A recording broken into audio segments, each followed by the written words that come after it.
right, let's talk prenups. This is a hot button topic and people are very opinionated. And I do have some extreme stances when it comes to money, like no debt, always have an emergency fund, these things.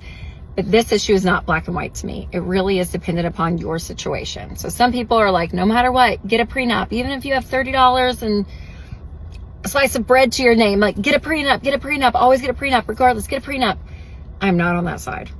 And I'm also not on the side of people are like, never get a prenup. If you get a prenup, then you automatically are planning for your divorce. Why would you ever do that? Why would you get married to that person in the first place? Like all that. Okay.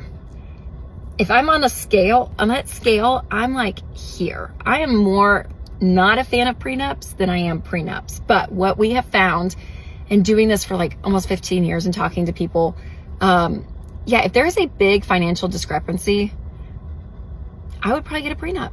And I'll say this, in all honesty, Winston and I, we don't have a prenup.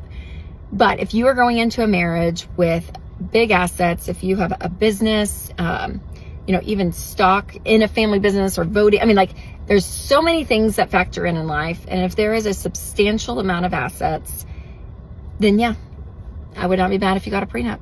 And in fact, it might be wise.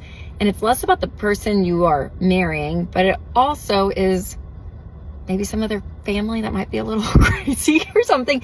Like there's just this safeguard that happens. Depends state by state. And I'm not a lawyer, but there's a lot to be said. So if you are someone that does have a significant amount of wealth and you are getting married to someone that does not, I would probably recommend sitting down with a lawyer and just seeing and talking to your spouse about it, or your future spouse. But again, I see less of that than I do the person that's like, oh, he's making $80,000 and I'm making $50,000 and he wants a prenup. I'm like, no. So large discrepancy, yes, I would consider. Other than that, I wouldn't get the prenup.